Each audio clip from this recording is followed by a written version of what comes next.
Join us for the Paranormal Rockdown. We kick off the event Friday, July 18th from 4 p.m. to 11 p.m. at Main Street Music in Brooklyn, Wisconsin, where we feature bands Left on Red, Switchblade Saturdays, Etched in Embers, Fiction We Create, January, Again We Rise, and our headliner, Green Jelly. Saturday, July 19th, starting at 11 a.m. at Broadhead Manor in Broadhead, Wisconsin, we have our Paracon featuring Dave Schrader, Sam Beltrusis, Scotty Rourke, Dustin Perry via Zoom, Sarah Lamos, Nick Simons, Kenneth Drake, Stream Beacon TV, Dark Realm TV, and over 30 more great guests you won't want to miss. We have over 40 vendors, speakers, workshops, gallery readings, and so much more. A special thank you goes out to each of our sponsors. Get your tickets before they sell out at paranormalrockdown.com, and we hope to see you at the Paranormal Rockdown.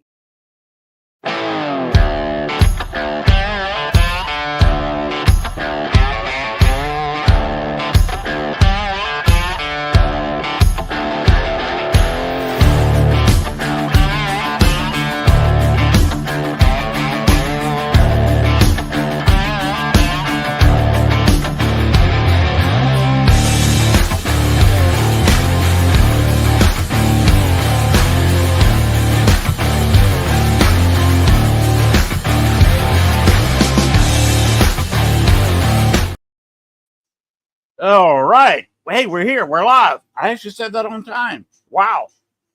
I was ready to go. Sitting on the edge of my seat like I am now.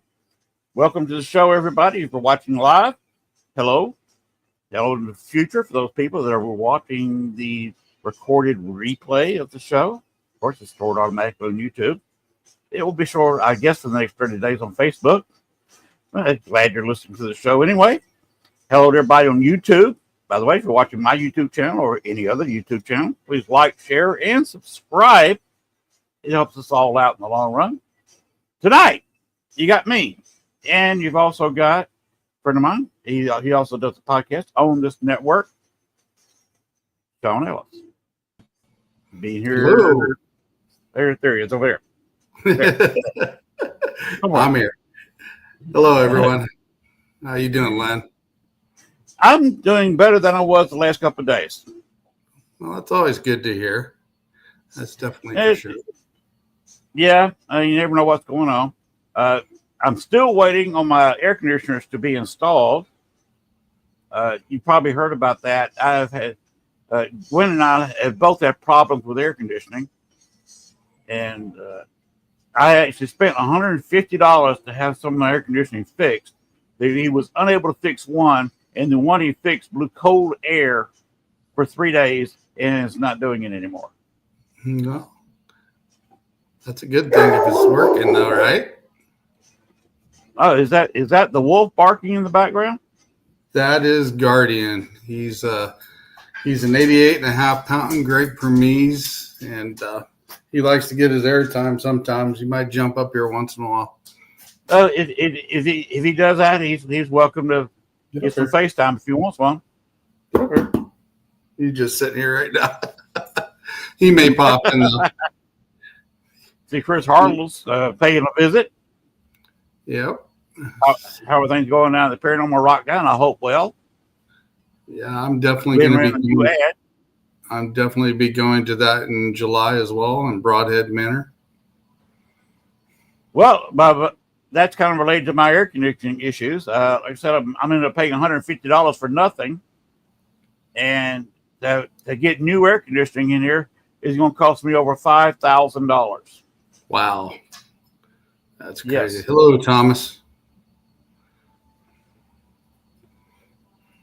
Well, it takes 4 air conditioners to air condition this house. And I'm getting the new air conditioners put in mini splits on one end of the house. Yeah, I hope it will cost me to have 2 units come in. Well, I hope when they get it all done, you're nice and cool instead of being heated up all the time. Well, I hope so, because it's actually warming up down here after our rain we had this afternoon. So that is tomorrow. They're predicting a little bit over 90 degrees, 91, 92 degrees, and predicting our average of about 80% humidity.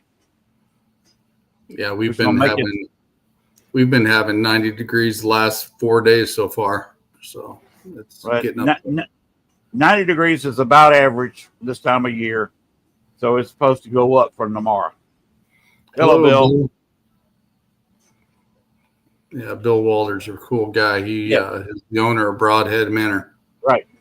I have never met Bill, but he is a very good gentleman, from what I've heard. Yeah, he's pretty awesome. And I do wish Broadhead luck, and I'm hoping that the Rockdown is highly successful. Oh, they've had some paranormal expos there. They do a tremendous job there, so I'm sure it's going to be a big success. I have no doubts. They got a fantastic lineup, and I think it's why people coming from all over just to see that great lineup. I'm really hoping that Michael is ready to appear, because I know he didn't feel like doing his podcast earlier this week. I'm hoping he's all healed up and ready to rock and roll for the Rockdown. Pam Harris, she's from Serene Divine.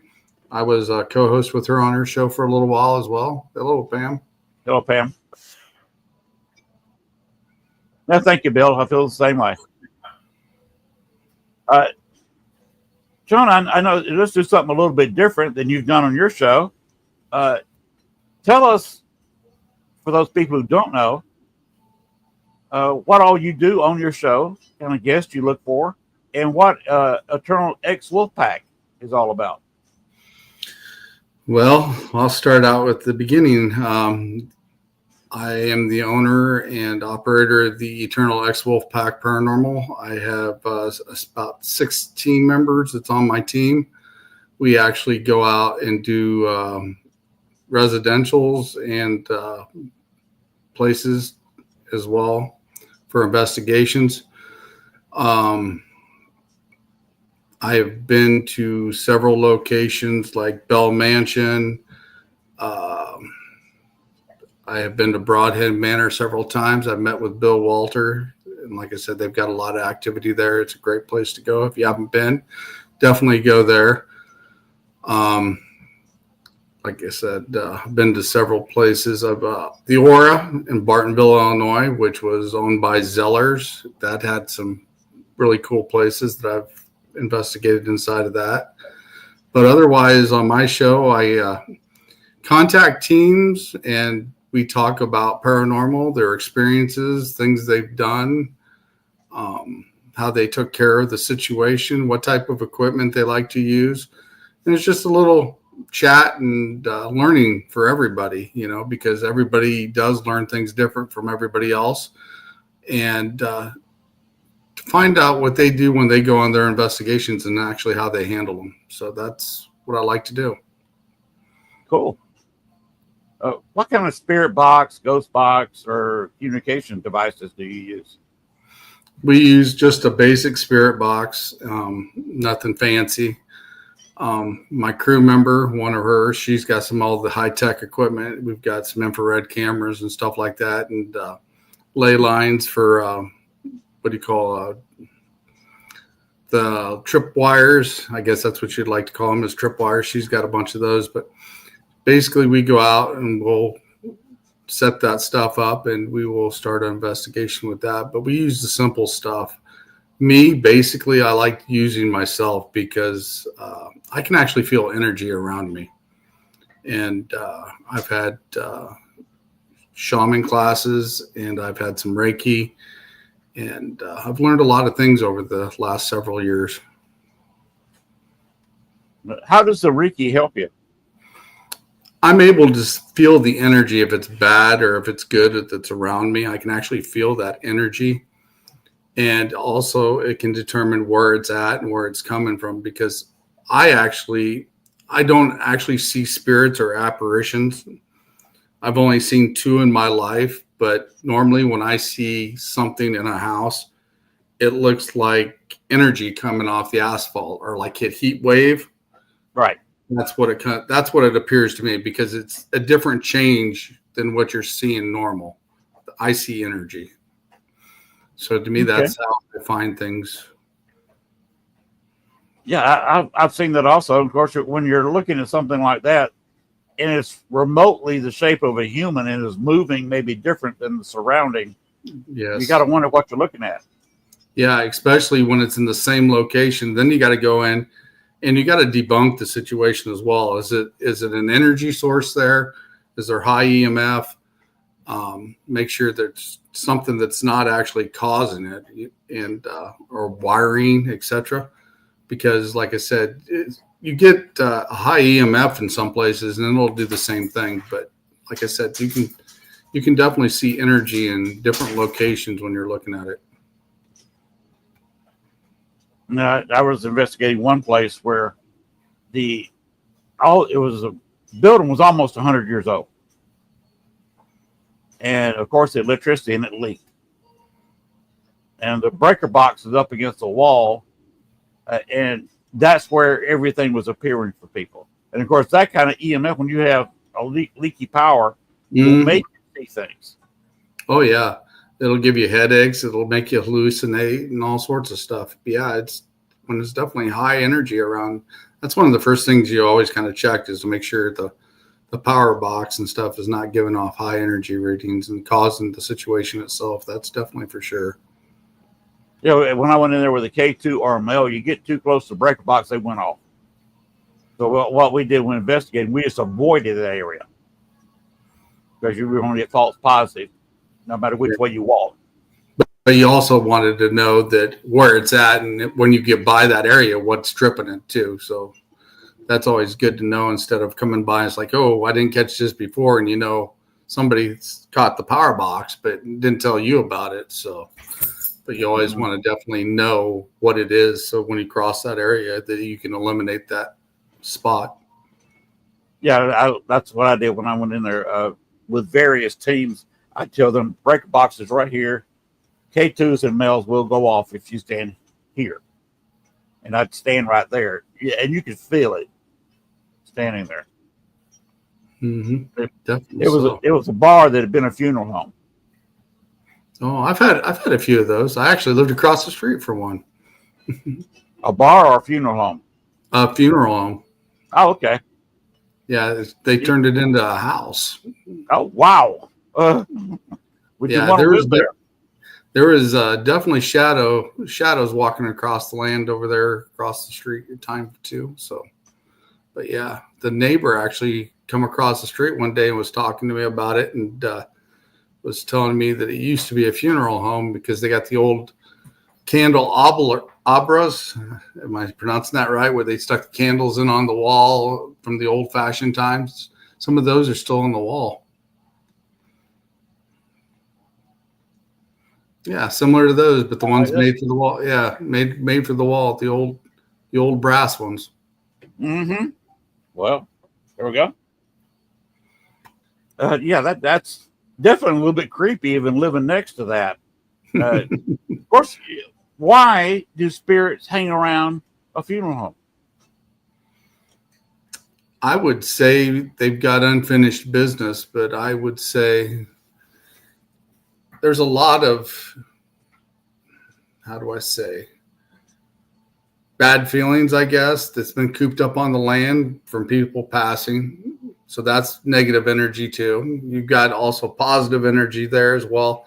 So you get a little bit of a combination of both, but I would say it's probably a lot of lingering energy unless somebody has some unfinished business that likes to get your attention for sure. Now, that funeral home I was talking about, we found a spirit. I give you his name, Bruno Rodi. He was Al Capone's top bomb maker.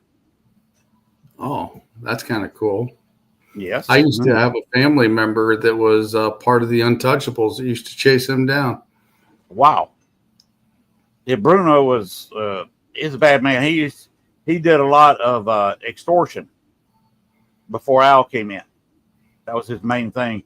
And then Al came in and took over that gang, the 26th Street gang, and became a Chicago outfit. I've actually been to a cemetery with one of my teammates where Al Capone would take, the hookers or the prostitutes he would pick up. Mm-hmm. And if he didn't like them afterward, he'd take them out to this location and dump them off at the embankment and down into the ravine. I've been to that location before as well. Did you get much activity? There was me and just another teammate, and we kind of did some investigating there. I've got a lot of different readings, and there was a weird glow down in the ravine, and it was getting toward dusk, and there was only the two of us, and we're out in no man's land where it was, so we didn't really want to risk getting stuck or falling down in there where we couldn't see anything. So it's going to be on our list to definitely go back to and check out. But she actually showed me that cemetery, and down inside that bluff off to the right-hand side is where Al Capone used to drop all those people off. Wow. That would be an interesting place to go back and visit. Oh, yeah. We're definitely going to do that this summer. That's one of the things I want to do when I go on break for a little bit from podcasting is take the team and get back out in the field and do some investigations. And when we do that, I'll probably go live with them when I do it. But I definitely want to get back out in the field because I've done a lot of podcasts in a year and 7 months now, and got to take a little breather before I start season 3. I understand.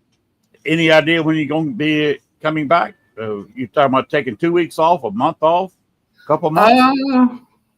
It might be a month and a half, maybe. I want to get a new intro made for sure. And like I said, get the team out in the field. I definitely want to go back to Steel Dam up in Rock Island, Illinois, because the last time we were up there, we went off the air. We were getting names and couldn't figure out why we were getting the names. And we didn't do a lot of investigation about the place when we went because I don't like knowing a lot when we go to a big location like that. And I knew there were some people that died there and a little girl because we did kind of a pre-investigation there because I wanted to check it out. And when I left there that time, I buried a crystal for the little girl that died there. And after we turned off the filming when we were there, over to the Ovilus, it comes over, it says, "I remember you." And I thought that was kind of cool. And that was real cool. Then we actually got to my colleague's house and we started looking up the names. We started rewatching the video and we wrote down the names and we started looking up obituaries that were linked to it. But the funny thing about it was the spirits asking for the people that were still alive, because in the obituaries, those are the people that was part of the family. It wasn't the person that died. And the names that we come up with was in the obituary is still living. So I thought that was very interesting. And also in that location, we were also getting like busy phone signals coming over the spirit box. Like, when you had the old dial-up phone and it would go when it was busy. Right. Couldn't figure out why. And then all of a sudden we'd hear a voice and then all of a sudden it would just go dead again. It was almost like somebody was there in that location, but just couldn't reach out because it was like a busy phone. It was like they were trying to call you, but we couldn't get no answer or couldn't get no follow-up. And then we started checking around to make sure that there wasn't nobody laying there that had a cell phone, that it was hurt or injured in that location, because it is an old dam and there's a lot of big crevices you could fall in if somebody happened to went out fishing at night.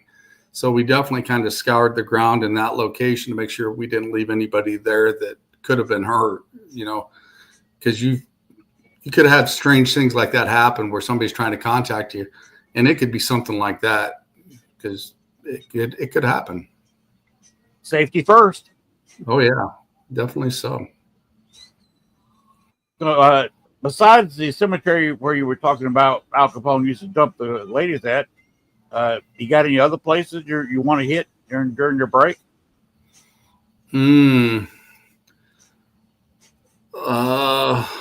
I'd like to go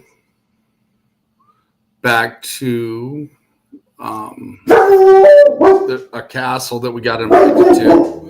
They took the castle apart and they've drug it from the location it was originally at, and they built it in Orion, Illinois. And I have an opportunity to go actually investigate that when time comes. We're just waiting on the word for that, and hopefully we'll get in. But the owner of that place is having a lot of strange activity happen in his house, and he would like to have that explained to him of what's going on. You're talking about an older castle that was moved from somewhere? Yeah, it was actually moved from another location, and they put it back together brick by brick or stone by stone in that location. And I've even heard stories from some of the residents around that area that they've seen strange things along and around that area as well. Because moving a building like that, I'm thinking, my theory anyway, is that the spirits that may have been hanging around the castle at its other location move with the building. Oh, it's very possible. It's very possible. And it could be also possible that there's something still reminiscent on the ground that they put it on. True also. So They may have a combination. Of course, that's going to stir up some activity. oh Because yeah. if the ghost came with the building, they may be stored in the bricks or the blocks, whatever it's made of. Mm-hmm. And then when you build it on the land, any spirits that hung around that area from land, from an old house, farm, whatever was there before, could also be hanging around looking at their surroundings and say, what in the world is this? Yeah, something new and just out of place, and they're not used to that. But yeah, it's definitely true, especially the fact, like I said, it could be the ground that's on it that they removed it on and put it on. Ground could have reminiscences of energy from both locations now. I would be very interested in opening up a spirit box at that location. Oh yeah. But you might have spirits talking with each other more so than you, just listening to it. There's no telling what you hear. But one of the owner actually said he was laying in bed and he felt something pressing down in his bed. So that's got me very curious to what that could be. Mm-hmm. That would be a very interesting place. Where you got any conventions you're planning on going to other than Broadhead Manor? Right now, I might go to the Rock Island Roadhouse. It's coming up, I think, in October. I'll go there. I'll just be visiting and with friends and people I know because I've went up there before. I've actually investigated the Rock Island Roadhouse with some friends called the Eternal Paranormal. And we actually got some really cool stuff out of there because we did what they call the Estes method. And I was sitting downstairs in the basement area and they were sitting upstairs on another level. And we actually got some good communication going back and forth with that and some answers to that. It was really neat that night. We actually heard locker doors closed. It's upstairs in the area because it's kind of like an old school building locker area in the location. And me and a couple of the other ladies were sitting in one of the rooms and we actually heard the locker, like a knock on the locker outside. And nobody was up there with us. Oh, wow. And you would hear, like the rattling of the old tumblers. You would hear that kind of going off, and that was interesting as well. And we got a lot of cool stuff out of there that night. Interesting. I forgot what I was going to say. I had a question all lined up, too. No, it was not Wolf Wolf. Yeah, he's a pretty good guard dog. He likes watching out the back window and letting me know anybody's coming up in the yard. Yeah, I got my wife for that. I live in a kind of a secluded area. It's a one-way street. It's half mile long. Yeah, and everybody up here is armed because this is old deer hunting area, but it's getting a little bit too crowded for that. Too many people living here to go out and shoot your gun randomly. Although back in the fall, the neighbor across the street shot and killed a deer so close to my property, even though he's across the street. I smelled the gunpowder. I heard it go off. I knew it was loud. So that was a gunshot. I could smell the gunpowder on my front porch. Oh, wow. Did Did she offer you any of the deer meat? No, even though I could look out on the porch later on and see him with the the back feet hanging up, skinning the deer. I'd say, hey, that's kind of close to me. I want a little bit of that for jerky Really? or something. Just put up with the noise. Yeah, most definitely. Oh, excuse me. A little bit more tea there for the throat. Throat's still not perfect, but let's see, where were we going? You're going to the Paranormal Rockdown, and I got to say Paranormal Rockdown because Bill's in here and Chris was in here earlier. Yeah, I think Paranormal Rockdown as often as I can. Yep, definitely. So, like I said, Broadhead Manor is a great place, especially to go investigate. There's a lot of activity there. The very first time I was actually in Broadhead Manor was with one of my teammates, and we were up there for the Eternal Paranormal's open house. And it's the first time they did something there. So I went up there to support those guys. And then I met Bill and them. And Bill took us on a tour of the place of where to go and where not to go. And we actually got down by the boiler area, and everybody was standing around. And I'm sitting here looking. And I'm like, what? This one guy walked up the stairs, went about 20 feet, took a right. And the dog went up the stairs, followed him, took a right. And I'm like, okay, well, I'm going to follow this dude. Get up there, turn the corner. The dog's sitting there. The guy's gone, and all the doors are locked. They have padlocks on the outside of them. Yep. So the guy wasn't a guy. Nope. He said, I seen the janitor that used to be there. And we actually got some kids' names and a closet area where they store stuff that he's actually confirmed that when we were there. And a lot of interesting stuff there. It's definitely a place to go investigate for sure. All right, what I was going to ask you is, for the people who don't know that may be listening tonight, can you explain the Estes method? It's where you put on headphones and you got sound in there where you can't hear anything. It's kind of a distortion, and somebody will be asking questions where you can't hear, and you, with the one with the headphones on, are the ones trying to answer or pick up the voices of the ones speaking and what they would reply with. And if you focus and concentrate, you will hear them. Adam Ramos is in the house. Hello, Adam. Adams is an all right guy. I've had, well, again, I'm down here working by myself. I have nobody to work with, so it's kind of hard to do a singular Estes method. Oh yeah, definitely so. Have you tried it? Have you tried it over the internet with other people? No, I haven't really done that. I did some viewing from the other side with a few people before, and come up with the stuff that they were talking about. But otherwise, I'm the type of person, I actually like to be on the ground. I want to feel the energy there and then figure out what's there by what I feel, instead of having somebody kind of explain what's going on. And then afterwards, compare notes or etc. But being the lead of a team, you got to find out that stuff before your team goes in, because safety is always first. And you got to find out who your clients are, and you got to talk to them and actually find out what's going on. And then I turn the team loose and let them go. And then I'll compare what I've been told to what they find. And then we start breaking down things to figure out what it actually is.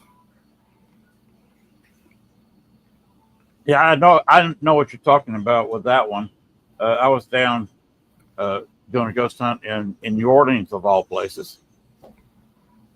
And with a guy, he kind of ran the thing, and we were in there. A bunch, there was 12 of us maybe, and I was kind of playing the lead there to kind of start with, and I'd been there before, and was talking to a spirit named Michael. And he talks to me. We're theorizing because I lived in Chicago for 14 years, and he died in the Chicago area. But he actually grew up in this building in New Orleans, and that's where he is. I don't know if he hangs around the spot where he died in Chicago or not.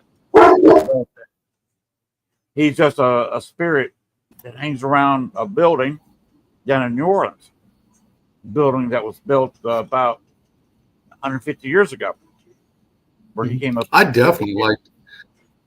If I ever get a chance, I'd love to go down to New Orleans and investigate with some of the stuff that's down there.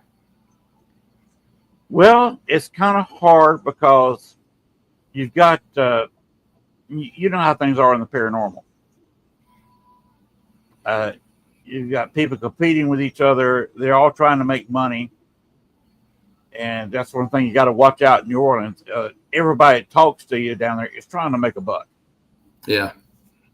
And if you ever start walking in there and you're oogling the sights, obviously, you know, the first time you've been there, don't let the natives fool you and say, I bet I can tell you where you got those shoes.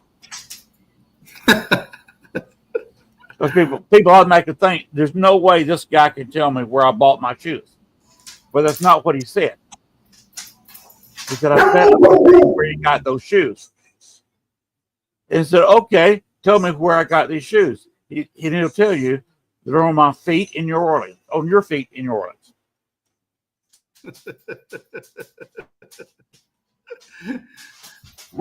That reminds me. That reminds me of some of the stuff we used to pull in the factories where I worked at. You know, you throw a quarter on the floor and you make $5 off it because you can pick it up with your forks. Mm-hmm. So that's one thing you got to watch first time you go down there. Oh, Adam's going to be at Myrtle's in August. That'd be cool, Adam. Definitely for sure. Well, if you want to visit New Orleans in August is not cool. Because it's hotter there than here. And I'm about the same latitude as Atlanta here. Mm-hmm. And New Orleans is about the same latitude as St. Augustine, Florida. It's about the same distance from Atlanta as it is from here to New Orleans, about 6.5 hours drive. But they're more humid. And it's a little bit warmer. So August would not be cool. Myrtle's, as long as you're inside and they may have the little air conditioner cranked up, that'll be cool. But if they don't have the AC running and you go outside of Myrtle's, it's going to be hot and you will automatically break into a hard sweat. It will not go away because it's so humid, the sweat will not evaporate.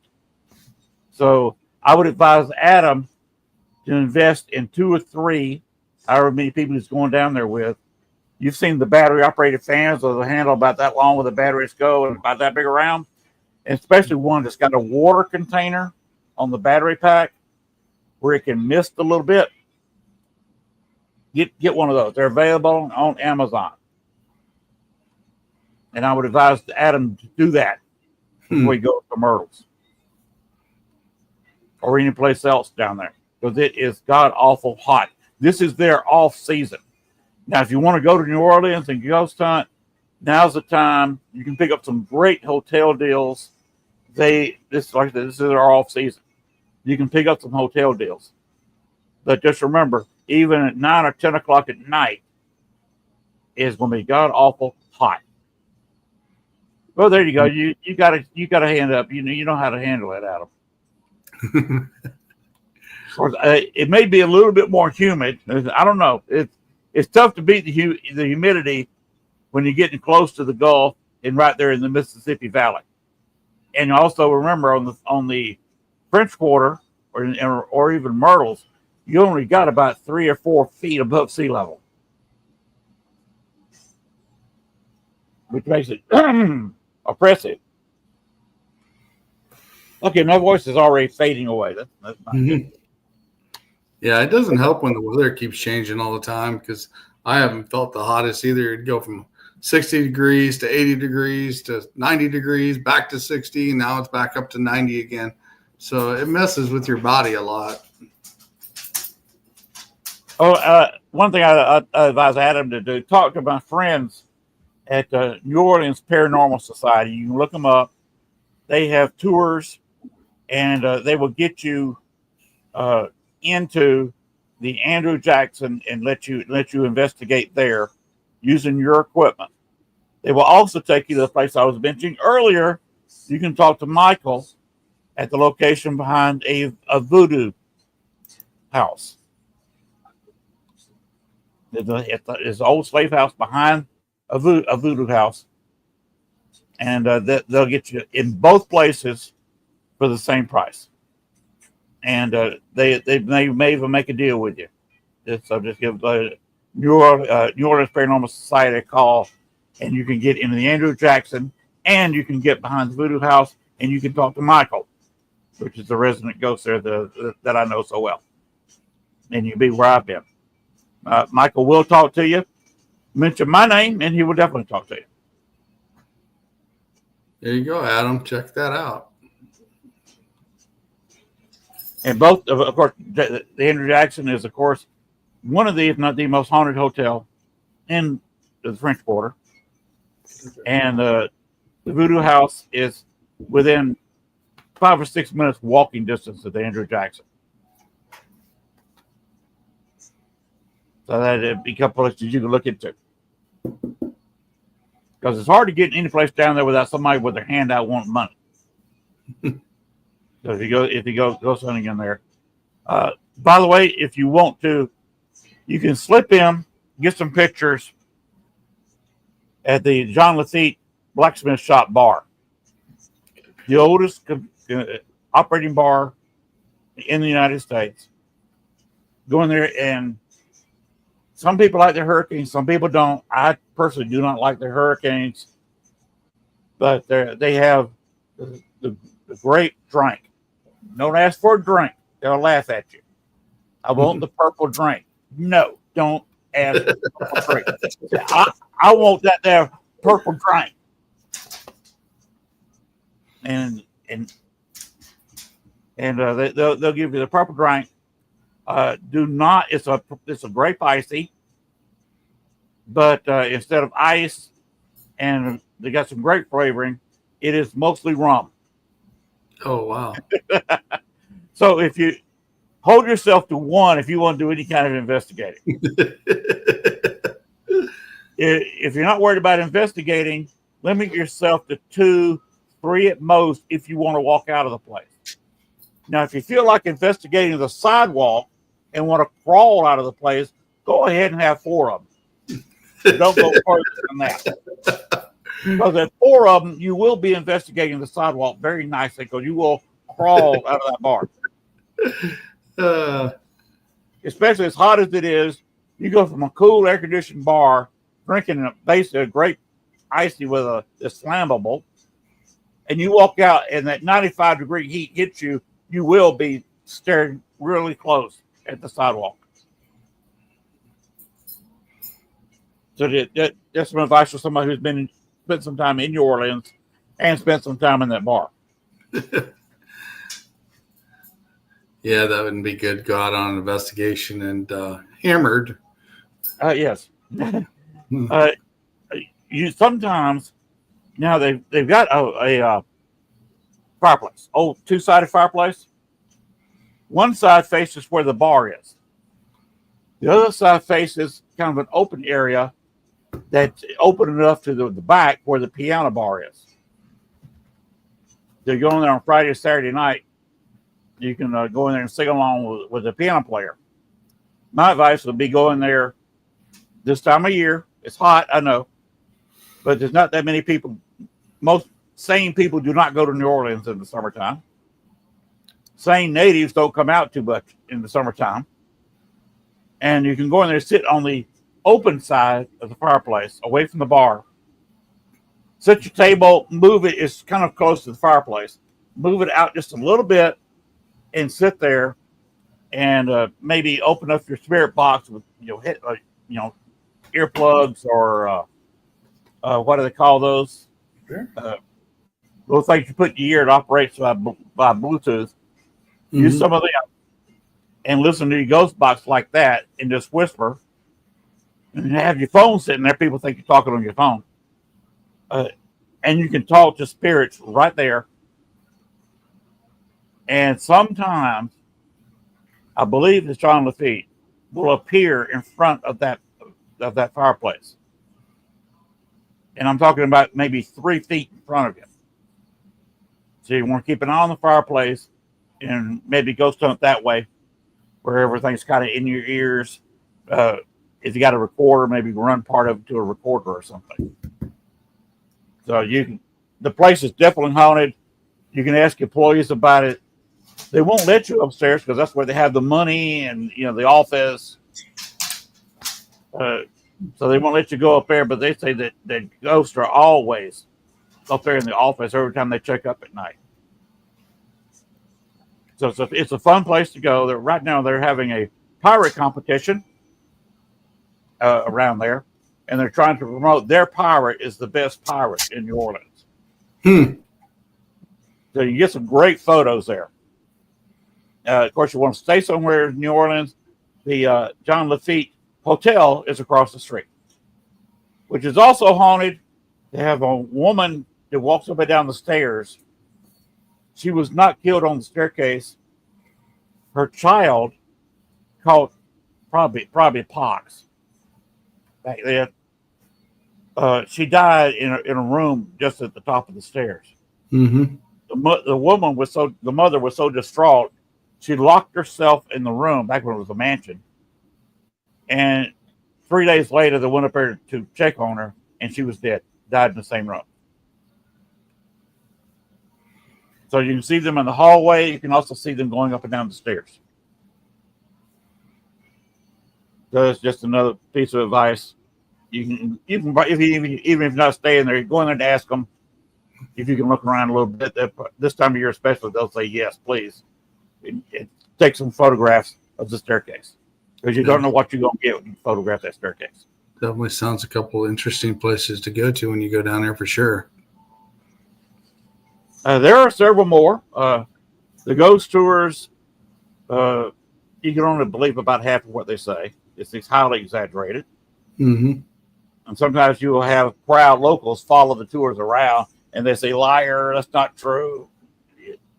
The locals are tough to deal with down there. They're a bunch of tough people. So it's definitely a fun place to go. Unless you're by yourself or with another serious investigator, it's hard to get a really hardcore serious investigation going. But you can try. There is another, I'm trying to think of the name of it. It's not, I'm not thinking, is it Oak Manor? Oak Alley? Where they rent out some of the old slave quarters out front. You can't spend the night there. You can walk the grounds. They will not let you in the mansion because they keep it locked. There's also a groundskeeper that we both there all night. But you can walk around the grounds and sit on the porch of the mansion. And you can investigate the grounds. Of course, that's all you need to be on the grounds. So you could do that at night and sleep during the day there in your own little small. They're 14 by 14, 16 by 16 buildings, but it's enough for 2 people to sleep in there during the day, and you can investigate the grounds at night. And that's also in the Orleans area. So definitely, Adam, I've given you plenty of advice to come down to New Orleans. Yeah, we were trying. Me and Pam were trying to get Adam to come down to Indiana and go on an investigation with us, and we're definitely going to have to do that on another time. Well, if you get down to New Orleans, call me. Let me know. I'll meet you down there. Sounds like a game plan. Oh, okay. How will you get there? It's a question. I'm asking Adam this, and I'm also asking you, Shawn. If you went to New Orleans, how would you get there? I would definitely fly. Okay.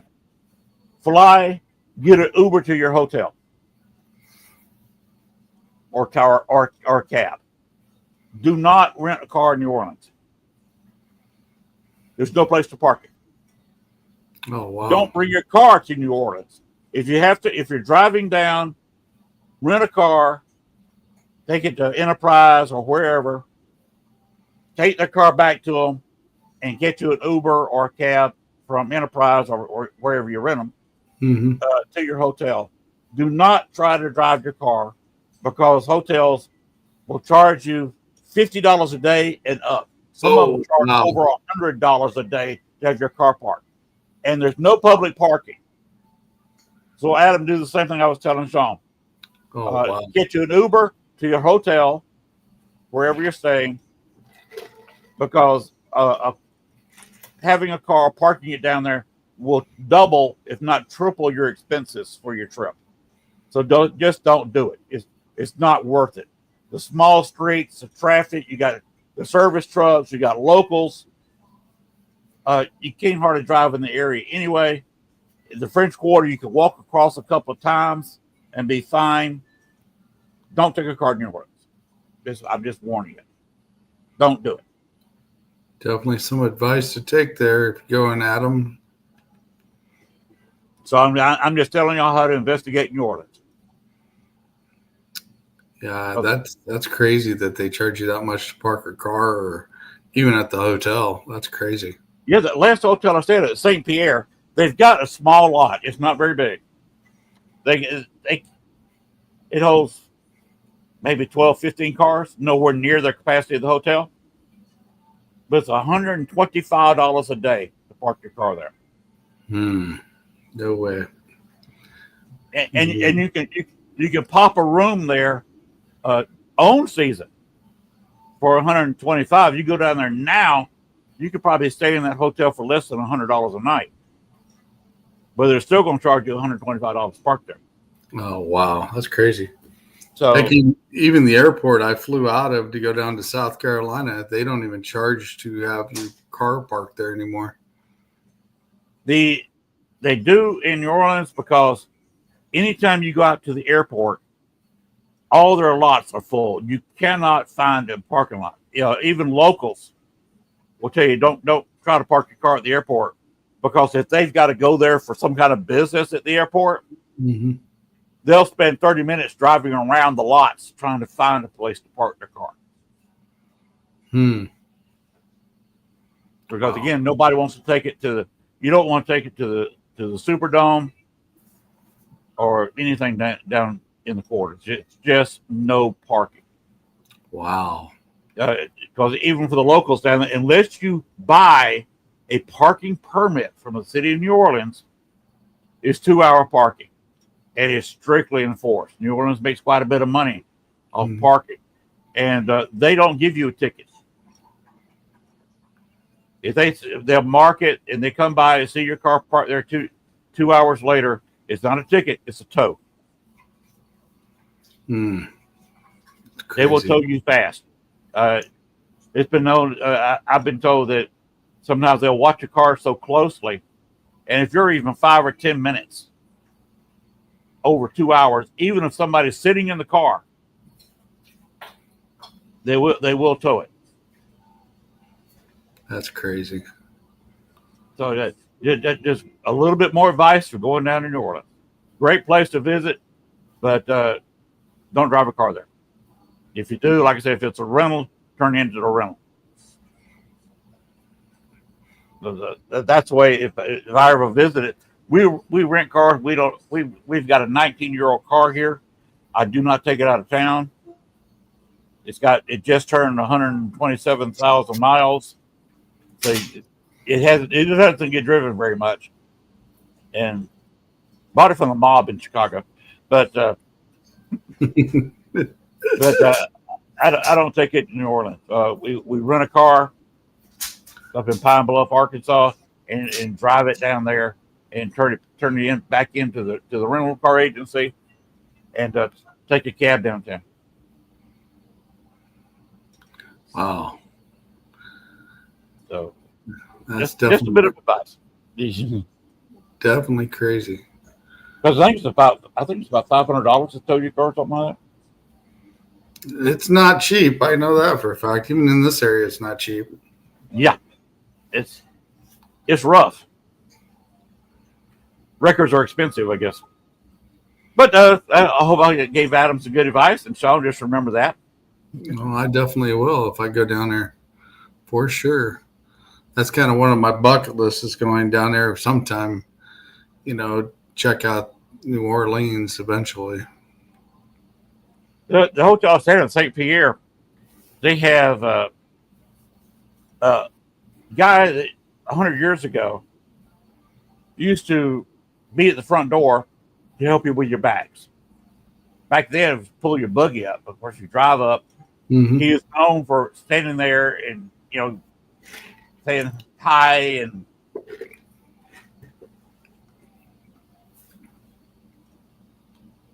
okay. You met Steve Gutenberg. Cool.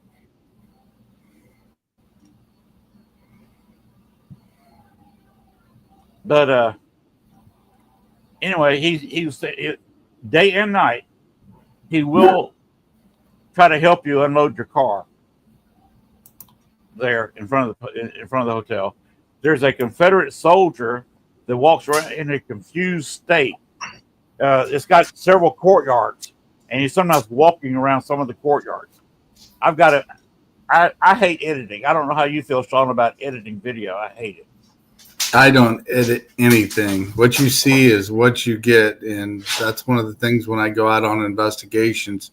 If it happens, you see it when it happens. It's not edited. It ain't tampered with. And then nobody can say, hey, that's been messed with or anything like that. It's what you see is what we see too. So I don't mess with editing at all.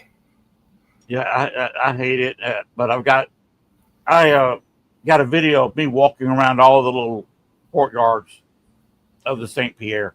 There's also a lady, of course, there's always the white lady that walks around in the courtyards and in the lobby at night. The St. Pierre is a mansion, well, the biggest part of it, that was built in 1787.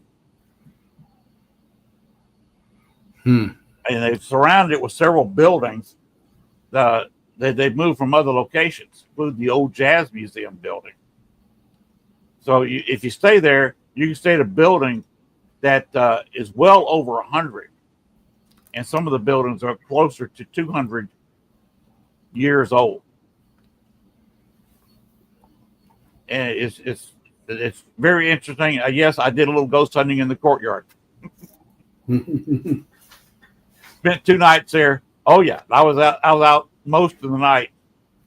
Both nights I was there doing some ghost hunting in the courtyard. Yeah, we one of the recent things that me and the team actually did, one of my friends posted a thing about the Witches Circle in Springdale Cemetery in Peoria, Illinois. It's one of the haunted places here in the Illinois side that there was a second Witches Circle. So me and a few of my teammates went out and hunted for the Witches Circle. Supposedly there was a second one.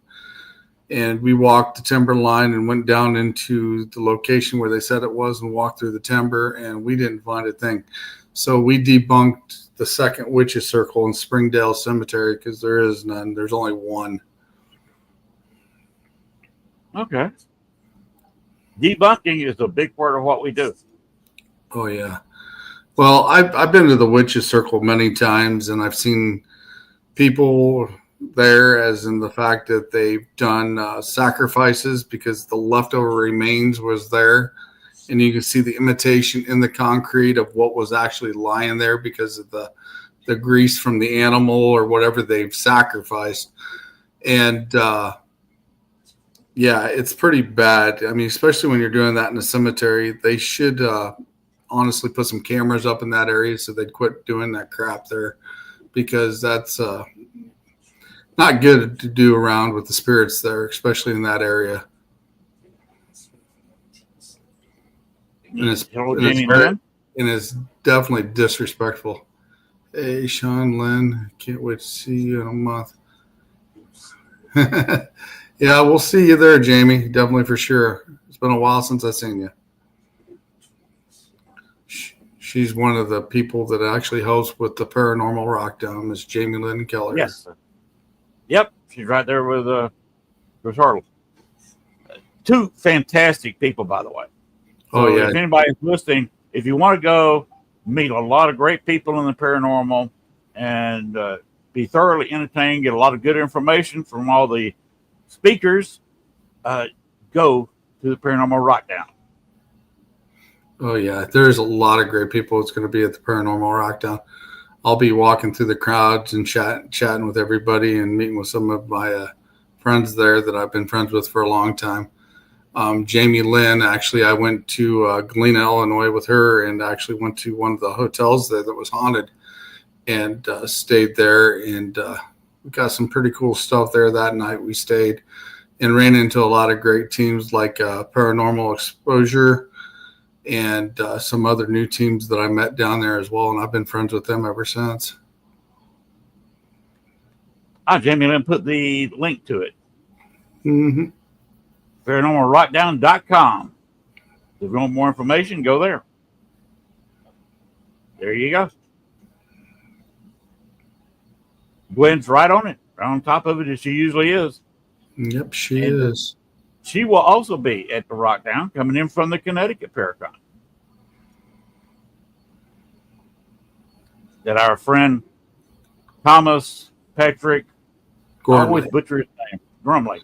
Yep, Thomas Patrick Grumley. I've had him on my show. He was pretty cool. We've talked about quite a few things that night. I did basically, when I talked to Patrick Thomas, we talked about him. You know, I wanted to learn more about Thomas that night and where he learned his stuff and et cetera. And that was a very good conversation we had that night. Jamie, that statement can be taken about 4 or 5 different ways. Jamie's cool. Jamie's awesome.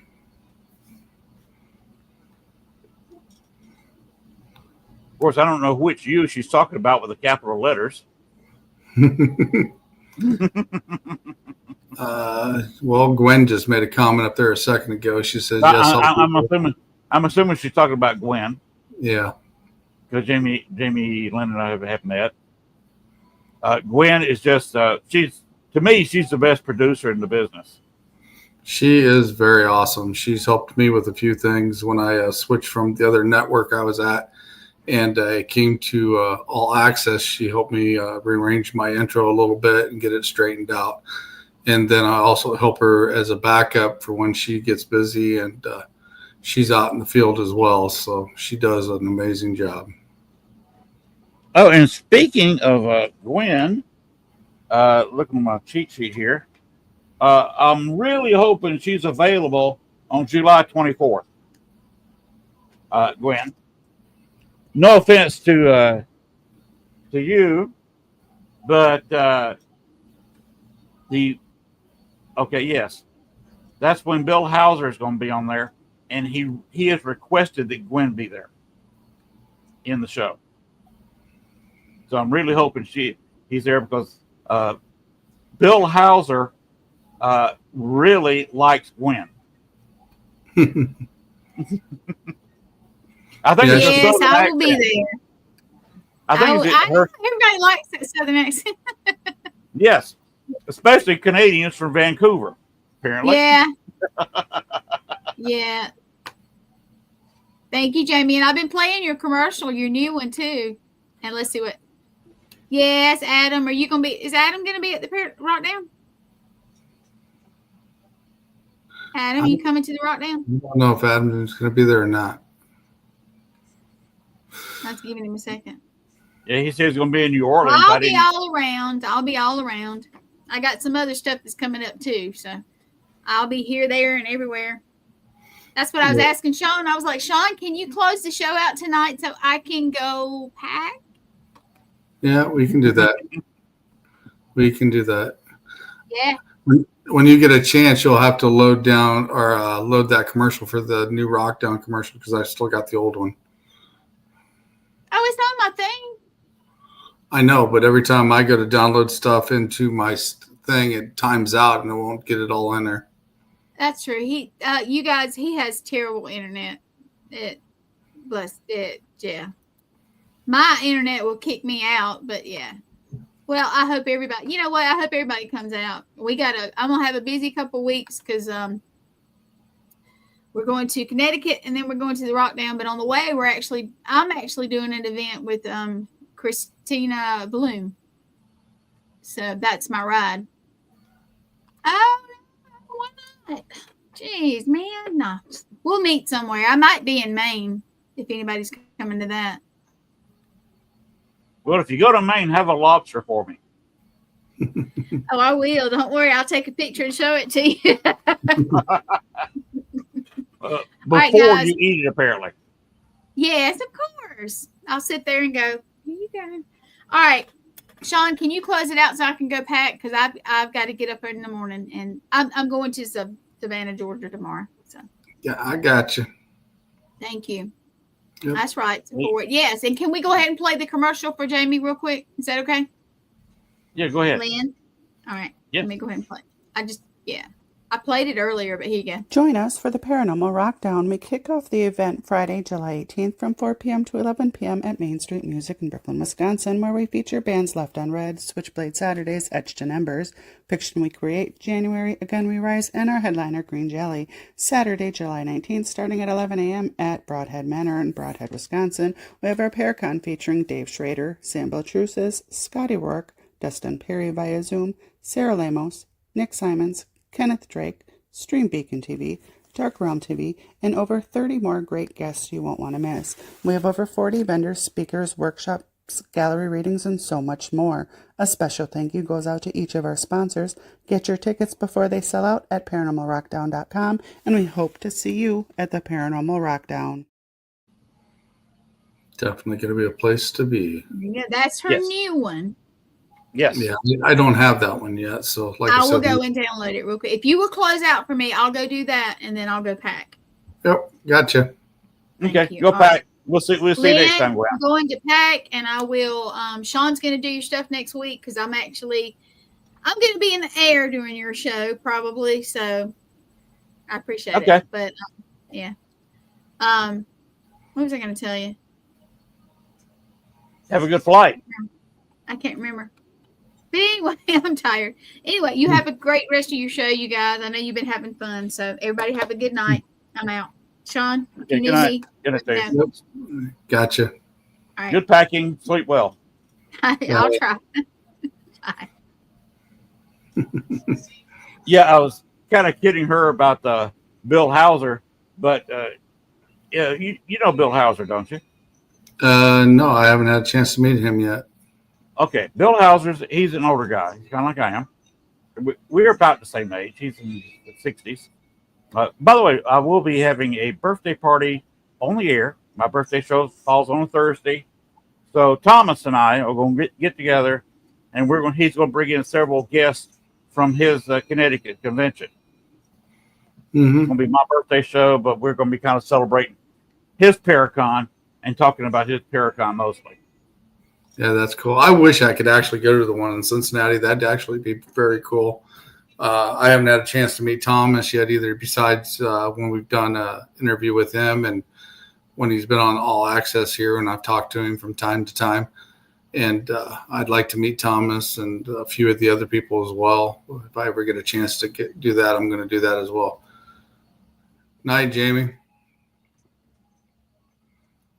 But Bill Hauser, he's been doing spirit boxes for decades. He's very good at what he does, and he almost always gets results. So I had him as a guest on my show just a few weeks ago. There was an interview type show. Mm-hmm. He's had some of the same issues we all have in the paranormal, and he wanted to get back out there, away from what I'm not going to talk about it. He wanted to get back out, so he asked me if he could be on my show. So I said, "Oh yeah, anytime." he's one of those people that he calls you up or dials you up on Messenger and says, "I'd like to be on your show." You give him the first day available, or you make room for it somehow. He's like that, and I did so gladly.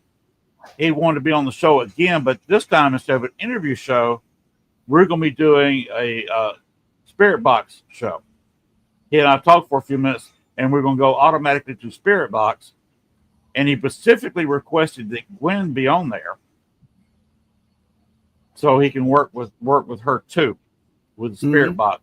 So Gwen's going to have a good time because you get me and Bill working a spirit box.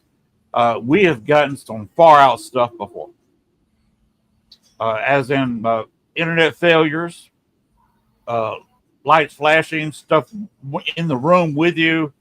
It can get nuts when he and I are talking on the internet and, with the spirit box. There's no telling who or what will come out. And with Gwen being a third person, it's going to be a show to watch. Oh, definitely. Gwen's going to have a good time. I'll give her a guarantee she'll have a good time with the show. Yeah, Gwen's actually done a deal with the flashlight when we've been on a show together. She's put the flashlight up, and we've got activity from that, turning the flashlight on and off. When I was down there with those guys doing an investigation, she actually put one of those flashlights on the tree stump, and we actually got it to turn on and off when we were there down by Kiwi Lake as well. If I'm not mistaken, Bill told me instead of doing it there at his house like we did the interview, he is going to go to a known haunted location in the area and do the show from there. Oh, that'd be cool. So it's going to be a fun show. And of course, that is coming up on July 24th, the week after the Rock Down, and 2 days after my special. Hope you don't mind me advertising my show. Go ahead. I'm doing a John Dillinger special. Thomas Bromley is going to be involved. He's got a couple of friends of his in Chicago that are going to go to the alley where John Dillinger was killed. Oh, wow. At the time he was killed, he was shot at 10:40. So that's the anniversary. On July the 22nd is the anniversary of his shooting. And I will be playing little excerpts from the Manhattan Melodrama, which is the movie he went to see there at the Biograph in Chicago. Right. Thomas said he's going to get a couple of friends of his on the site, and we're going to be probably doing some Echovox, some Spirit Box there for probably, I'll be here. Thomas will be, I guess, probably at home, and with a couple of friends there at the location. And it's just no telling. You get that much internet involved, and you get that much where I'm playing the minute melodrama probably just loud enough for them to play and be heard through their connection there in Chicago.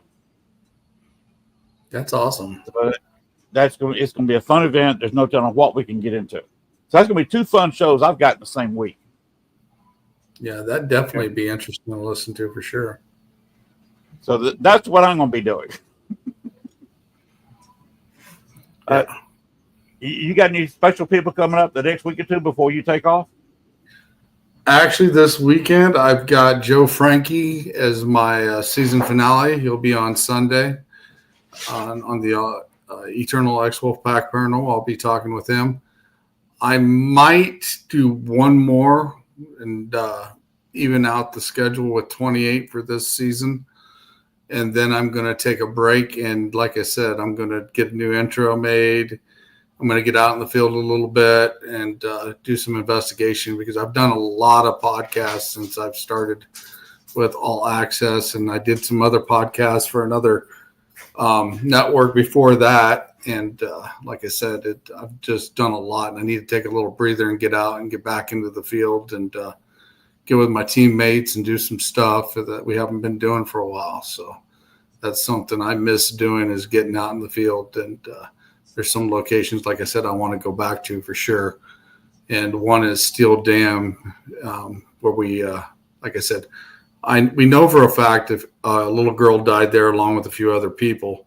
And when we were recording the show that night after we turned everything off, we actually got names of people, and we went back to my teammate's house and looked up those names, and we found them in the obituary. But the funny thing about it, the names that we found in the obituary, they wasn't dead. They were their survivors. So we thought that was very interesting in that factor. And even the last time, like I said, I was there, I buried a crystal for that little girl, and I come over with the obelisk that says, "I remember you." So I definitely want to go back there and do some more investigating at that location, Steel Dam. One of my other teammates has had a friend that they found in the river in the car. He was missing for many years, and they finally pulled up the car and identified him. Well, last summer, we went out to that location, and we were out there on the dock, and we had the obelisk on, and we also had the SLS picture. There's a new app on there. And one of the things I said, if this is you, let us know it's you. And the funny thing about it, it drew a picture, and she got on his Facebook page and started scrolling through his Facebook because she still had access to it. And it was almost identical to the picture it was drawn on my SLS. So we knew it was him, and we definitely want to know what happened there. For some reason, they found the car in a boat slit where they backed the boats in. And the funny thing about it is, when you go to back up the trailer into the water, you got to back everything into it. You'd think you'd have felt it or bumped the car in there, but the car had to go fast enough that it actually hydroplaned across the water a little bit and went farther out. And then it sunk. Oh, wow. So we think personally there's something else going on there, but I know they had an open investigation. I still think the investigation's open because they found another car here just beginning of this summer or the beginning of this year. I can't remember exact date, but they found a car next to it and the slit next to it, the same type of deal with a body in it. Oh, wow.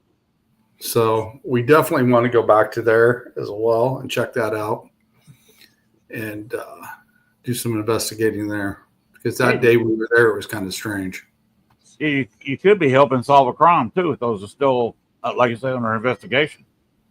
Yeah. We just thought it was really weird because, like I said, if you're going to back the boat up into the slip, you'd think you'd have bumped into the car when it's there, but that car had to be going, I don't know. I kind of figured in my head at least 80 miles an hour when it hit that water. Oh, wow. Just enough for it to skim about 100 feet, 100 yards out, and then sink in there. Because there's no way. If it just drove in, it wouldn't have went that far. It actually went out toward the middle of it. So it hit it pretty good and sunk. So we thought that was awful odd. Yeah, that is kind of odd. And the fact is he's been missing for a long time, and she just knew it had to be him. And especially when they pulled up the truck, she said it had to be him, and it was. It sounds like a murder or suicide. Yeah, there's been a lot of shady stuff in that area that's actually happened. But yeah, I definitely want to go there this summer as well. It's called Empire Park, and it's up in the Quad City area. So we definitely want to go there as well.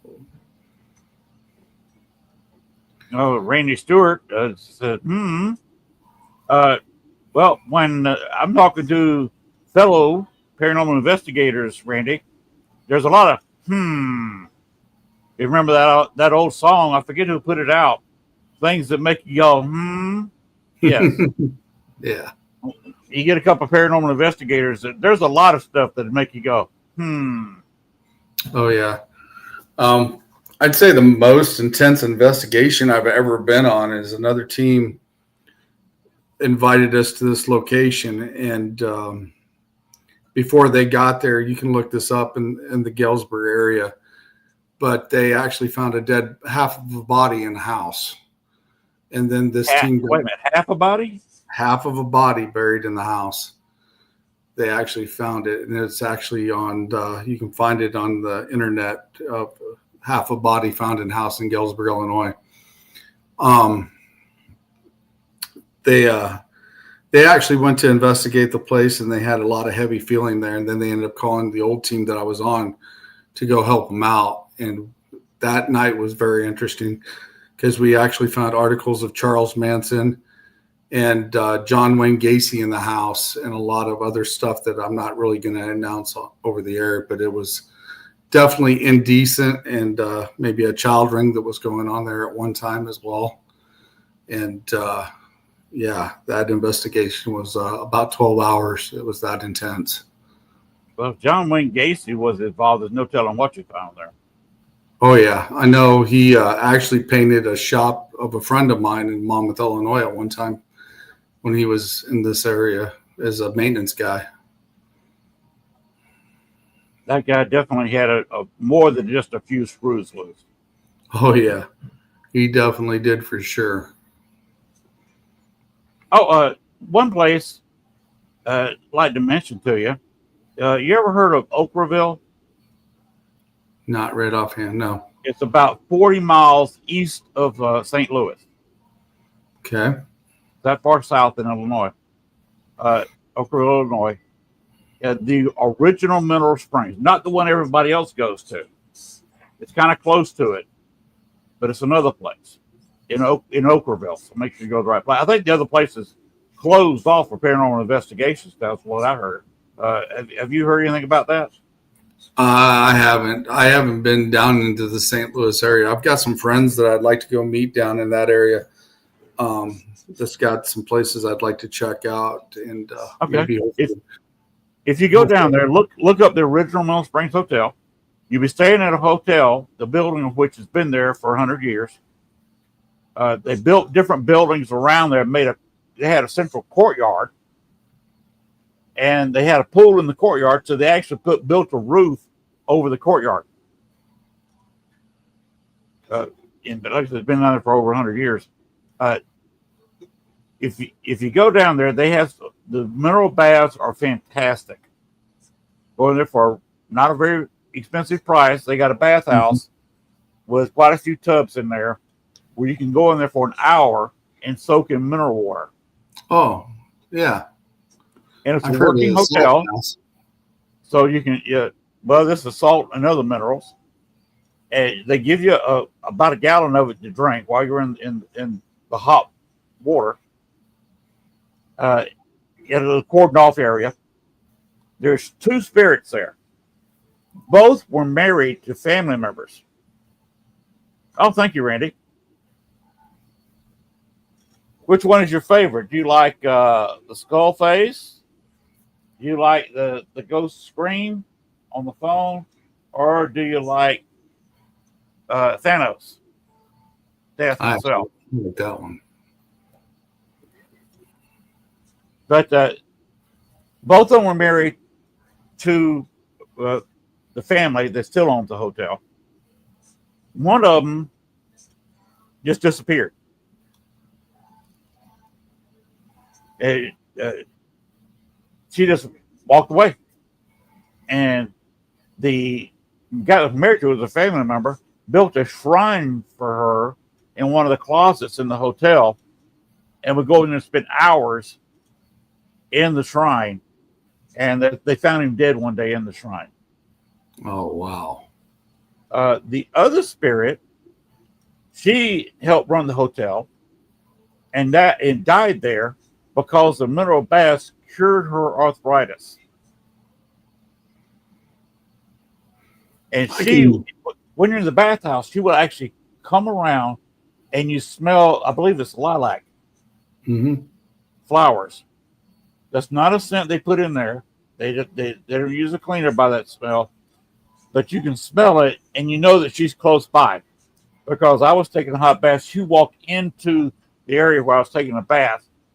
And I just said, I appreciate you showing yourself the night before. She nodded her head, and then I just looked at her and said, by the way, I'm naked. You mind? And she just smiled and just turned around and walked right through the door. And of course, I didn't have a camera or anything. I can't prove this. You don't carry cameras to the bathtub with you. True. Especially when you're going to be an hour or more in the bathtub. Very true. There's also a guy in one of the rooms, one of the larger, nicer rooms. Got a big ceiling fan on the ceiling. He hung himself from the ceiling fan. Oh, wow. So that's a place you will get a few things. There's also some mob figures there because it used to be a common meeting place for the Chicago mob and the St. Louis mob to meet up. Mm-hmm. Yeah. The place I was thinking of is Alton, Illinois. I wanted to get down there because, I got some friends that's down there. One does movies and one's an actress down there. I'd like to go down and meet them sometime this summer and go check out a couple locations with them because they've been on my show before and they're pretty cool. And I want to go to actually see them live. And they also do what they call a Renaissance fair down there at that time. And she actually participates in that as well. So I want to check that out when I'm down there. Renaissance fairs are fun. I've done that myself. That's a load of fun. Yeah. But if you can go to Okkerville for at least a night. Definitely have to check that out too. And see if they'll let you go into the hallway. Where the girls hang out and the mob hangs out is where they give massages. You have to wait till they close the bar. There's a bar in the hotel. So I'd say go there during the weeknight when they close the bar early. Or maybe go off season, or if you don't have any choice, if you're just down in the area, wait till the bar closes and go to that massage room that's right over the bar. And that's where the mob guys hang out. That's where the two ladies hang out. Yeah, so there's definitely a restaurant here in town. If I can get access to it as well, I'd like to do that because they've had a suicide there at one time. And also they've got some other activity going on there. And I definitely want to get in there as well. That's here in the area. One of the places I've tried to also get in here in the Galesburg area, but they've got it condemned now. It used to be the old research hospital that they've got condemned now. And it's like 6 stories. And it was part of Zeller's research, and there was the mental ward that was there, and it's across from our courthouse here in Galesburg. I've been trying to get into that all the last year or so, and I can't get into it because they've got a lot of condemned parts in there, and they've got a lot of people that's actually stowed away in there that's hiding, like hobos and bums and stuff that's, homeless that are actually in there, and they don't want you to go in there, and the cops have been patrolling that area pretty good as well. But that would definitely be a good place because they also have the old incinerators downstairs where they used to burn the bodies in the basement of that place as well. That would be a good place to dispose of a body you want to dispose of, living or dead. My old job would have been a good place for that. We had what they called a pressurized capsule. It was called a vulcanizer, where we used to heat up rubber and hose. The guy that actually put that in told me one day you could put a body in there, and the only thing you'd find is the metal parts. When you got done, it'd come out like a glass of water. That was the running joke when they installed it there. So that was cool. That's what they're going to have left because we plan to both be cremated because we have we never had kids. And the graves are for the living, not the dead. Mm-hmm. And neither one of us, she was born and raised in Chicago. I was born and raised in Georgia. Even though we've lived here for 9 years or so, there's nobody going to be mourning us and visiting our grave from here in Star City, Arkansas. So Gail's got some family here, but they're all older than her, and probably the next 5 years will be leaving this world. But so we're going to have ourselves incinerated, cremated. But of course, my knees will be left, at least the titanium parts. Yeah, definitely, for sure. I don't know. I'm kind of mixed about, either one. I mean, I can see the point of view of being incinerated, and I also see the point of just being buried, because the Egyptian style is when they used to embalm people in the Egyptian days for the kings and the pharaohs, they did it in a way that they could actually come back to that body after it healed. And the rumor has it they would switch bodies or their essence into another body when one was healing, and that's why they did it the way they used to do it. And I always thought that was interesting, but because our body is just energy, and this shell is just holding us in here, because after we get out of it, we're capable of doing anything else. So Oh yeah. So there's things both ways. I don't know who's going to get our house here. We paid cash for our house when we moved down here 9 years ago. We've been working on it ever since. mm-hmm. And that's why I've been going window units and now going mini splits with air conditioning. It was never designed for central heat and air. So mini splits is only, and there's no room top or bottom to put ductwork for a central heat and air. There's no room for ductwork. So I have no choice but to go mini splits. If you've ever been in a room with mini split, they work. Oh yeah. They've also got some pretty cool ones you can just actually put in the window. I know we got some over at the factory where I work at now that they've got them in the office, and they're pretty efficient, with the way they run. And it's not like got the old coolers and the coils in it like that they did, but keeps the offices in there pretty chilled out. So, but they are very efficient on what they got there. Yeah, the place is going to put them in, and I think they stepped out of town today. So we're looking at probably next week or the next week for installation. But they're saying that our power bill is going to go down immediately. Yeah, I'm hoping so, because I don't want to spend a whole bunch of money on new window units. I definitely like to see the power bills go down in a lot of areas personally, and even utilities they're outlandish anymore. Yeah, the utilities are ridiculous. Down here, of course, the workers, they get well paid working for C&L, the power company here. It's the best job to have in town because it's the highest paid job. And at 55, you can retire if you got your 20 years in. Oh, yeah. There's 25 years in, you can retire, and the retirement is nice. Yeah, I know some friends of mine that's actually worked for school districts and stuff in this area and actually got their retirement, and they're already retired. And, I've been working in factories since pretty much day one, and I've closed down just about every factory here in town because either got bought out or they sold it or they just broke down and they're done or moved out. Or went overseas like a lot of our manufacturing. Yeah. Of course, people over there are willing to work for a lot less than we are here.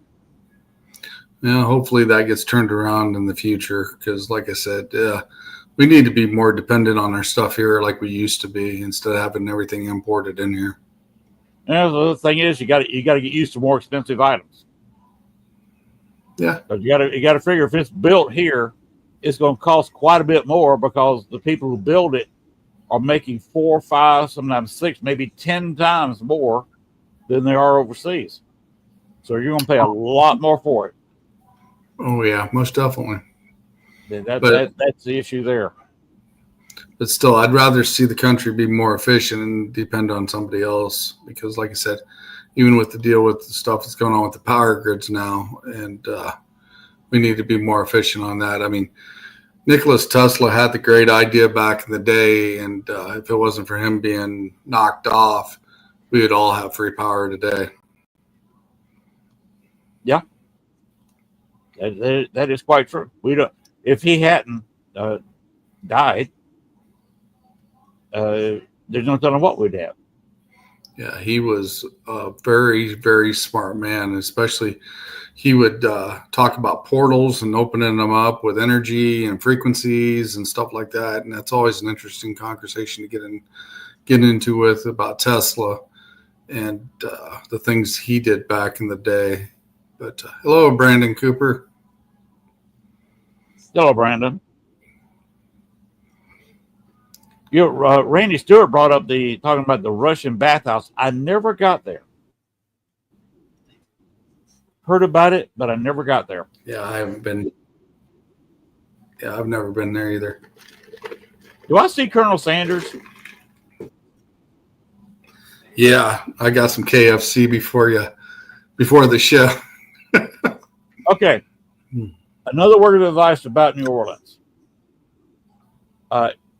When you go there is a place. Get the name of it. It doesn't say chicken, but they've checked, and it's got the world's best fried chicken there. It's a small little, basically a house turned into a small restaurant. Mm-hmm. Just look up world's best fried chicken, and it'll take you to this place. So if you go down to New Orleans, look that place up and catch a cab and go to the fried chicken place. Oh, definitely. Best chicken there is. Oh, I definitely like good fried chicken. That's definitely for sure. You would want to move into that neighborhood so you could eat that every day. Yeah. I think KFC was actually a lot better when I was younger compared to nowadays. But I fully agree. I think that they tried to make it cheaper, and anything tastes better when it's done in small batches than big. Oh yeah, most definitely for sure. And I'd like to see some of the old smorgasbords come back instead of all just Chinese ones, because right here where I live, it's either Chinese, Asian. We don't have any more smorgasbords here in town where you can just get a little bit of everything. They're all gone. The only thing we've got close to that is one of the pizza places has a buffet for lunch. Mm-hmm. We got doesn't have it for supper. They don't get any supper buffets business, but for lunchtime, they get a lot of people coming there for lunch. From we've got a chipper mill here, and there is a paper mill not too far away, and the parking lot's full every day during the week for lunch. And they do have a fair price for pizza buffet. Of course, they got the other things the pizza places offer, the breadsticks, Mm-hmm. That's the closest we got to a smorgasbord. Yeah, which is not very close. Yeah, we haven't had a decent one here in town for a lot, but I think me and a buddy, we got bored one day when we were at work and looked up in the phone book and just kind of checked. And I think there's 145 places you could actually eat here where we're at, counting gas stations, grocery stores, and just odds and ends, where you could actually get food to eat. And there's about 145 places.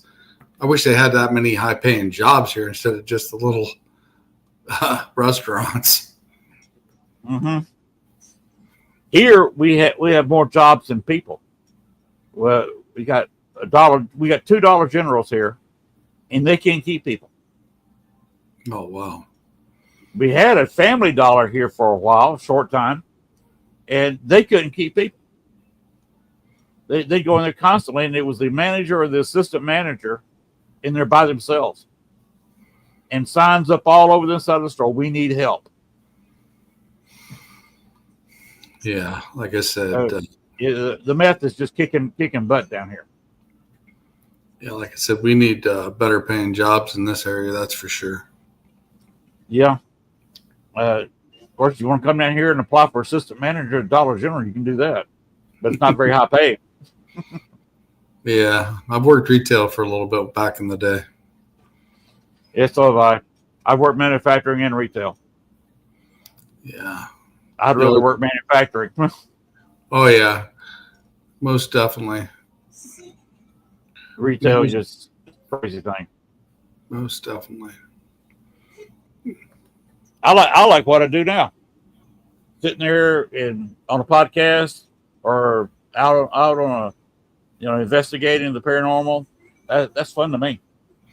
Yeah, that's definitely what I like doing too. I like to meet new people, talk to Yes. new teams, and talk about their experiences. That's for sure. And you get to meet a lot of new people. I mean, I've met people clear over in the UK that I'm friends with that I talk to on occasion, and over in Australia with Miss Nikki Cameron. She's over there in that area. I talk to her every once in a while.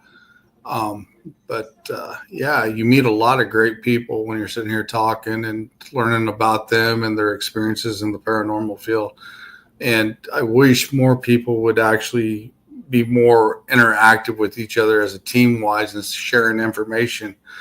And because, like I said, I could have something that I've seen or experienced that could be linked to something you've been trying to figure out, and vice versa, that it could open up a whole new batch of worms that everybody's keeping hush hush about, you know? Yeah, I almost got sued because of that. Wow. You remember the white lady of Bachelor's Grove, the lady on the stone? Yeah, I've heard something similar. Yeah. Yeah, Judy Huff took that picture. She was using high speed 35 millimeter film, infrared, and she took that famous picture of the ghost on the stone. That was under, I was taking this picture taken in '92, but Dale Kazmarek's group, Ghost Research Society. Mm-hmm. And he went for years not knowing who that was. And there was 4 or 5 names going around. And Judy Huff appeared on Ghost Adventures twice with that photo. And they looked at the negative and said the negative had not been tampered with. But when you develop a picture from the negative, there the ghost picture is. Mm-hmm. I found out who it was. And one of the first people I went to was Dale. So he could share it with Judy about the name I came out with. Mm-hmm. Amelia Patrick Humphrey's the name. Mm-hmm. And the reason she comes there, her firstborn child, who died at 11 months and 4 days old, is still buried in Bachelor's Grove Cemetery. Oh, wow. And that's why she was appearing there. And I had put the quotes out here and exaggerate them a little bit. Psychic that wanted to keep that information to himself because he would charge $45, $50 for a seance and try to ask for the names involved, and threaten to sue me for releasing that information free to the world.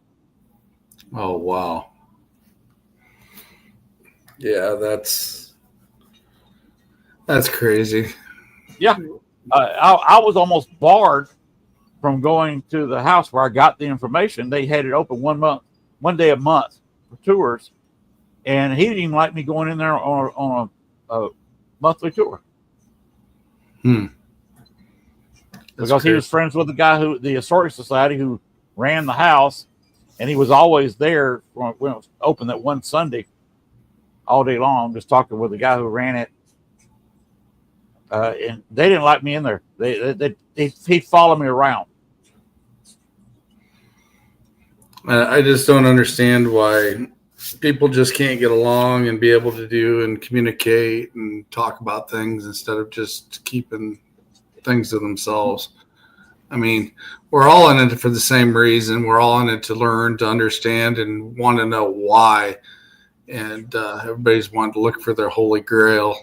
You know, for me, the satisfaction is being able to help somebody understand what's going on in their house and make them feel comfortable about being there, instead of being scared of what's going on.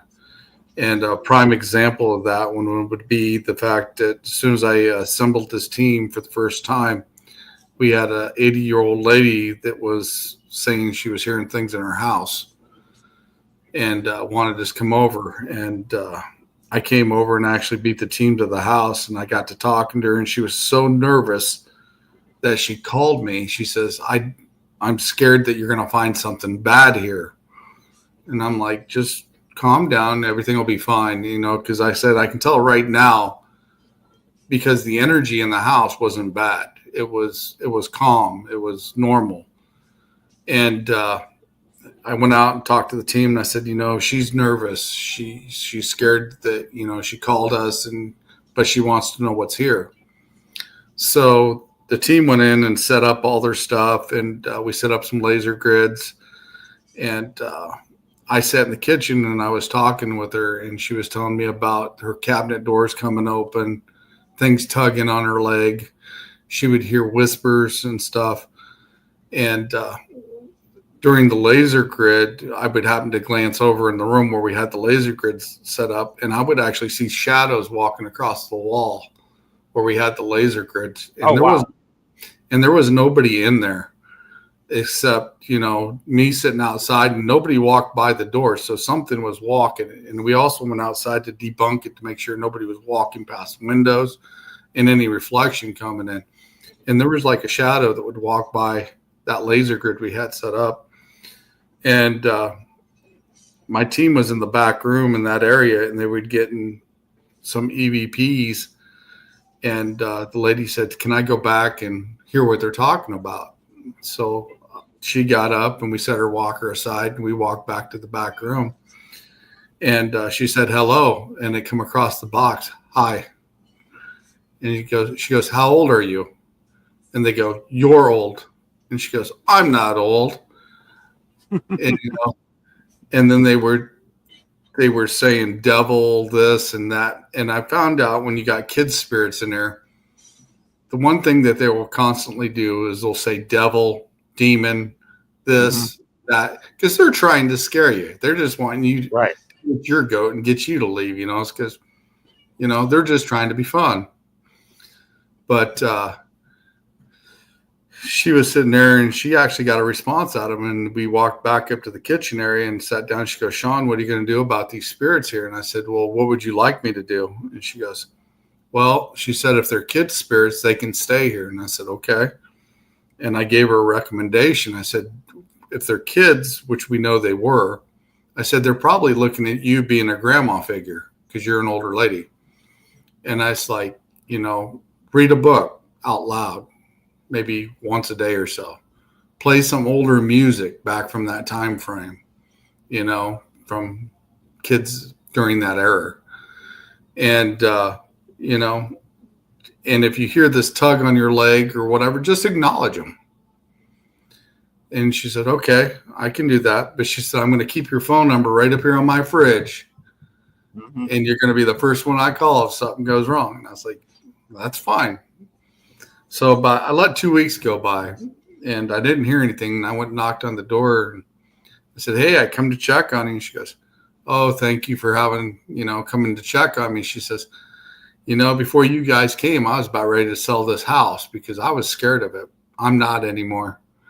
That was the best satisfaction I ever got, being able to help her understand what was going on in her house that night. And my team kudos to you for checking up on her again. Yeah, because she was a nice lady, and like I said, she wanted to find out what was going on in there, and we definitely gave her, that what was going on for sure. Yeah, there's so many people that's in this field.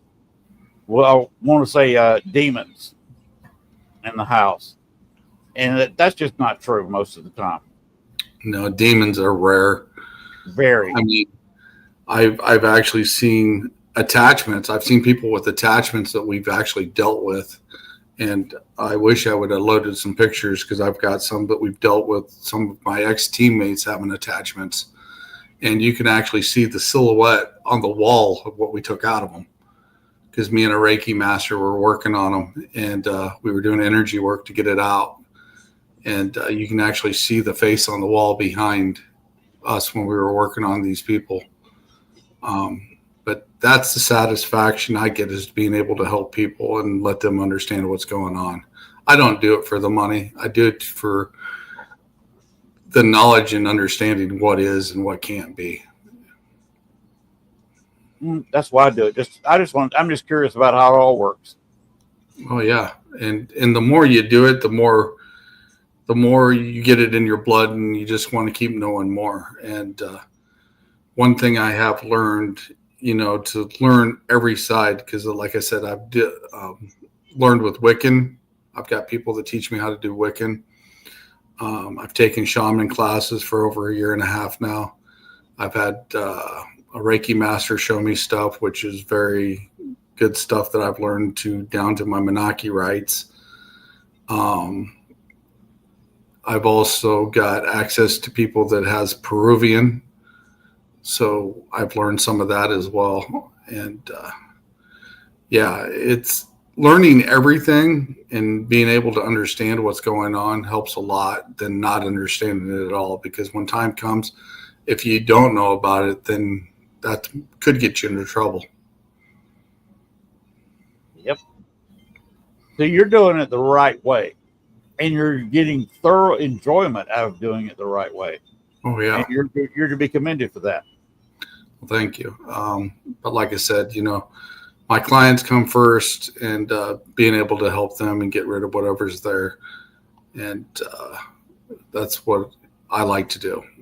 And if I can't figure it out, I've got many people that I could contact to help me figure it out and put things together as well. Because I stay friends with everybody. I don't like to burn bridges in the aspect, but I do got a lot of friends. Even Thomas Gormley said he would help me if I ever needed it. And some of my other friends like Paranormal Exposure, Jamie Lynn Keller, all these guys, that I've met, even Letriana Brown and Matt Brown, and even Gwen, because I've met them before, and they're all willing to help if I ever need it, and vice versa, and everybody I've talked to on my shows, I've always said, if you need help, reach out and I'll help you the best I can as well. If not, I can send you in the right direction, because we definitely don't know everything. Nobody knows everything. And to be able to reach out to that many contacts is always a good thing. Yet Dale Casmerick, the name I mentioned earlier, he's been doing this since I was a sophomore in high school. He was doing investigations in 1972. I'd only been 1 year old then. And he will tell you real quick, he doesn't know everything. Yeah. He's been to a lot of places, talked to a lot of people, but he'll tell you right now, I don't know everything. So No, if you're in this business thinking you're going to know it all, no, you won't. If you had 2 lifetimes, you won't. I definitely agree with that, because when you get to that point and you think you know it all, you might as well just hang it up, because everything changes all the time. Yes. If you're not learning something new, you're not trying. Oh, yeah. I definitely will agree with that 100%. It's like when I go to my shaman classes, we try to learn a little bit of everything, from Wiccan to the shamanism with the Indians and the Peruvians and et cetera, because it does help out in the long run. Even learning some type of symbols, will help as well. I mean, I like the Egyptian stuff as well with Anubis, Ra, all that. I like digging into that. And some of those symbols, like we've seen in comic books, if you know who Green Lantern is, that was actually an Egyptian symbol for protection. You did say Green Lantern, didn't you? Yep, I did. From DC. Yep. That's an actual Egyptian with the power ring. Yep, that's actually an Egyptian symbol from back in the time as a protection symbol. There was a lot of study going into comic books. You had what you're talking about with Green Lantern, and then of course you had Wonder Woman, which was always associated with the Greek gods. Yep. And Isis and Zeus and Apollo and all those guys. Yeah, that's definitely an interesting one to go down as well. There's a lot of things, even in movies, I've noticed. I just happened to watch a show called The Ark, and it took place, I'm wanting to say 2022, maybe 2023. It came out. It was a series. But some of the stuff they said in The Ark back then actually has come to play, like the fires in Hawaii. They actually mentioned that in that show. Mm-hmm. Now, I watched the show too. I remember what you're talking about. And, there's a lot of movies, even like the Avengers, that mentioned, the virus before it even happened.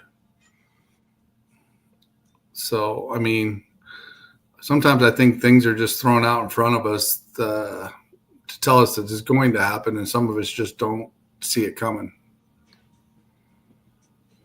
Yeah, unfortunately, I see a lot of this stuff coming.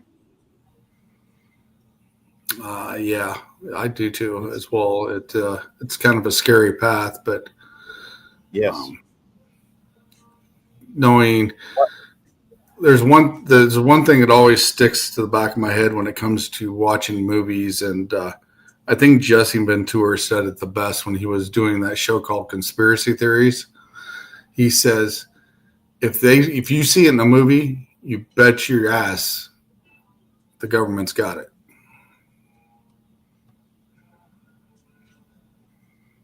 Yeah, because even Jimmy Carter during his regime, his presidency, he had psychics trying to remote view,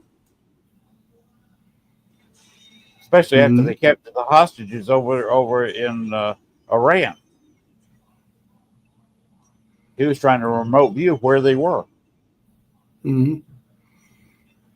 And there's people that's actually capable of doing that and very good at it.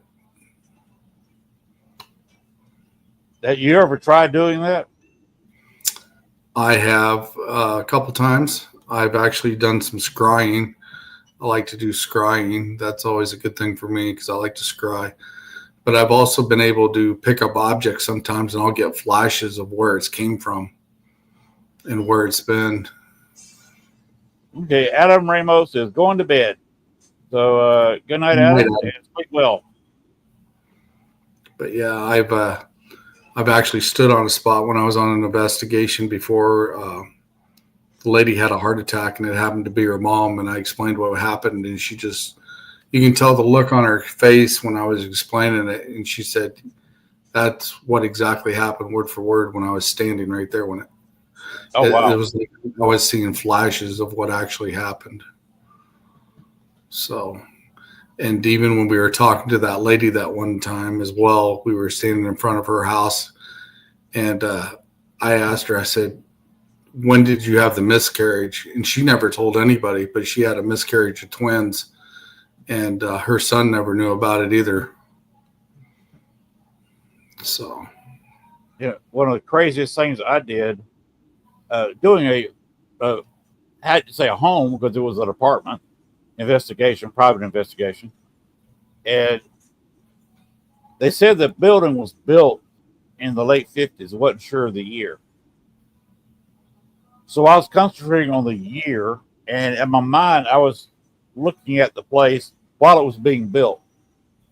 Construction workers walking around, and a car went by. Of course, this is in Chicago. It's a 4-lane road now, but or should I say a 5-lane, with the center turning lane. But back then, of course, it was 2-lane road. And the car went by with the radio real loud. And I heard the song. So all of a sudden, I get, I was, in kind of a meditative state. I got jarred out of it because the woman who was renting the place was in a bedroom. Everybody was taking a break. The 2 investigators I was with went outside. You know how people that smoke, they got to have their cigarettes. Right. So they were outside doing their own cig break. The couple went into their bedroom and closed the door. I was in the living room by myself at the time. And she opened the door and slammed it, stuck her head out and slammed it. And I wasn't able to get right back in the meditative state, being jarred out like that. The guys came in from the front, and I said, okay, hang on. I didn't speak to her, but she stuck her head out, looked around, and went back in, closed the door. I told the guys, I said, look, I heard the name of the song. I don't know if she heard it or not, but I want to ask her if she heard a song being played.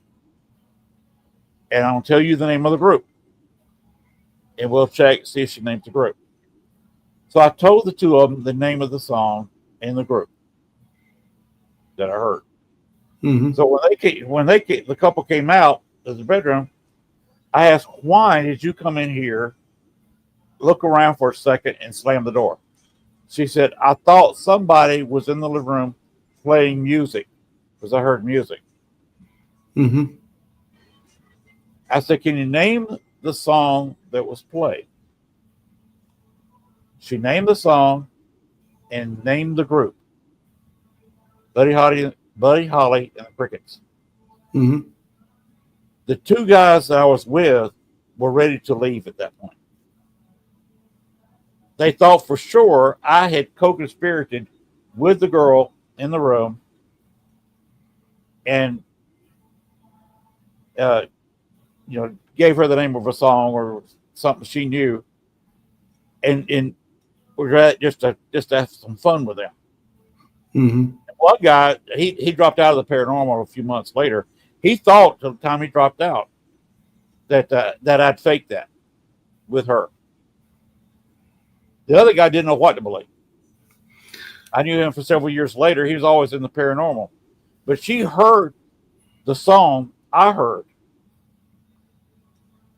And I was in my mind and I didn't speak to her when she stuck her head out. How the hell did that work? Frequencies. I mean, just the fact, everything's based on a frequency. And you may have picked up that frequency from that time frame or the shift in time or whatever, and you picked it up, and so did she at the same time or similar, and that would explain it. But it happens. I mean, some people get freaked out about stuff like that. One of the things that bothered me on one of my other investigations that we went to with my old team that I was on, we went to go talk because we were trying to find this missing girl that nobody can find. And the mother was kind of giving us the runaround. And a lot of strange stuff was happening that night when the lead was actually interviewing her. And the mother come out when we got in the car and started apologizing. And I just got this weird feeling. I said, the daughter's only going to be around for about another week, and come to find out she ended up passing away from an OD. Oh, wow. But yeah, I picked up on that. So things like that, you've got to learn to be able to separate your emotion when stuff like that happens and you hear it. Even one of the friends that was linked to that whole case, she actually was found later that year in her apartment with an OD, and she died as well. That was helping us with that case. So that was pretty bizarre. Mm-hmm. You remember me telling you about the guy in New Orleans behind the voodoo shop? Mm-hmm. Michael? Mm-hmm. The couple that run New Orleans Paranormal Society are having a discussion. They both investigated the place on numerous times. One of them, the husband, says that Michael OD. Like I said, he died in the Chicago area. Mm-hmm. She picked up on the fact that it was on purpose. And I picked up on the fact that it was on purpose. So it's still trying to figure this out. Was it a suicide? Because he had nothing. He had used drugs until he had nothing. Right. So did he just want to get out of it, or did somebody intentionally set up his OD? Sold him some drugs that intentionally, right, that were stronger than he was used to. It's very possible. Like I said, when you're standing on that location or around the people, and you pick up on these frequencies and images in your head, you've got to be able to have a calmness about you to understand it, because some people would freak out if they actually heard it. It's like, wait a minute, I didn't hear that, and just blow it off. And it could actually be something that is detrimental, like, a case that you could actually help break open, because you're picking up on those frequencies from what's been there or the person that's there as well. This is a strange life we lead, but it's fun. Most definitely. And it's been in my blood for a while now. I've always been interested in the paranormal. But what really got me into it is when I turned 21, my grandma passed away a little before I turned 21, that February before I turned 21. And I ended up having a dream. And that dream, I walked into the church where I go to church all the time, and I'd sit in the back pew. And my grandma walked in like she was early 20s, like in her wedding picture. Oh, wow. And walked into the door. There was kind of a mist on the floor. She didn't have cancer. She looked young. She had her grandkids pen, is what we called it. It had all the birthstones of all the grandkids in it. She was wearing that. And she sat down next to me and in the pew in the church. And she says, "Don't you ever worry about a thing. You're going to make it." And ever since then, I've always had an interest. And not long after that is when I got baptized and joined the church at that time. And then later down the road, when I got married, I ended up getting rebaptized. Now, when I was going through classes like that to get married, I would get images in my head then of things that would happen or things that have happened or about to happen. And it freaked me out. It really did, to the point that I just stopped going to church. And things stopped for a while. And then I would get dreams again of things that would happen in the future. And I was friends with preachers, and they said, "You were the one in the Bible that says young men will dream dreams of yet to come." And they had to explain that to me for me to understand what that meant. And I've seen a lot of interesting things. This world is totally different than what we actually know. And there is so many different things that we don't understand. And it's just going to get deeper and deeper as the time goes because of the way things are going now. And it's going to get interesting as well. I fully agree. I don't know. I don't know the ultimate thing, but we've got a lot of stuff coming up there. We can't fathom. And I've been in this for 20 years now. I saw ghosts when I was a child. Did my first investigation. I'm about 8 or 9 years old.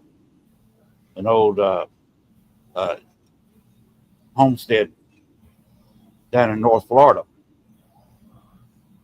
that was writing down by the time this time in the mid 60s, 1960s. Now, by the way, I will turn 69 the 3rd of July on my birthday. Yeah, a little older than me. Yeah, I've been around a while. But I'm just surprised that I've been actually doing this officially for 20 years. Yeah, time definitely goes by fast. Yes, it does. And even on my second it was my third investigation ever with a team. And I wish I had access to these pictures, but there was a picture on the wall that when you looked at it, and if you looked at it right, it would actually change on you. And we happened to notice it. So then we started changing the filters on the camera to look at this picture. And every time you changed the filter, it showed a different picture inside the picture. So it was like It was layered with different colors. And it was and the lady that did the picture, that painted it, was the grandmother of the place we were at. That she actually painted that, and it was a barn that it actually happened. But when you changed the filter, it looked like an angel was standing there at one time with wings, or it looked like a bunch of demons Wow. standing around the barn. And it depends on what filter you put in front of it, that would change it. So whoever painted that or did that knew what they were doing, and nobody ever caught it, because the fact is that when you change that filter to that picture, you got something different every time. Wow. That is very interesting. Yeah. So I've never seen anything like that. I've seen paintings where it looks like the eyes would follow you around the room. Oh yeah. I've seen those, but like I said, we just happened to notice it because I was looking at an angle and I was like, something's not right with this. And then somebody else would look and they said, no, I don't see that, but then I see this. So then we started messing with the filters, the different colored filters, and we noticed every time you changed the filter and looked on it on the screen, there was a different picture in that picture. So that was definitely interesting. I wish I had those pictures from when we were on that team, and we found that, because that's the first time we encountered that, and that was definitely interesting. Yeah, it was. Yeah, have you ever had an attachment on yourself? No, not yet. I've taken attachments away from people. Some of my old teammates had attachments, and the first one that I ever did was with a young boy that was 12, that I seen him pick up the front end of a good sized riding lawnmower and bounce it about 12 times like a basketball. The front end of it. He just picked it up, and me and the other person were upstairs doing the investigation, and my mentor that taught me Reiki was downstairs, and she said, you guys need to come down here. And when we got down there, he picked up the lawnmower, the front end of this good sized riding lawnmower tractor, and bounced it up and down several times. And my mentor, I should say my guides, that night, I had a dream, and he showed me how to take care of that. And we actually got rid of that day too. And if it wasn't for that dream, I would have never known what to do. So it was like hand in hand, and it just went together. And the more I started digging into my Akashic records, because like I said, my mentor was a Reiki master, and we started digging into my Akashic records, and we found a lot of interesting stuff. So it's cleared back to the Egyptian times, and some is cleared back to a time when I was standing in front of a platform, and they said that they were going to crucify God, and everybody's standing around just went quiet. Yeah, imagine. I was standing in the crowd like I was standing there. And it was interesting. And they said they were going to crucify him, and everybody just went quiet. Gwen popped herself back in here. I don't know if that's an accident or she's coming in here saying we're running too long and go shut us down. Well, we have run over 2 hours. Yeah. Time flies when you got a good conversation going. Yeah. Yeah, I had one attachment that was turned out she was a prostitute that died in a brothel south of Chicago. Oh, wow. She was during a botched abortion. Ooh. And my hand was touching the table where she died, and I saw there were some light anomalies flying around the room, elongated with a tail. And one of them flew into my left hand while it was laying on the table. Didn't think anything about it. And that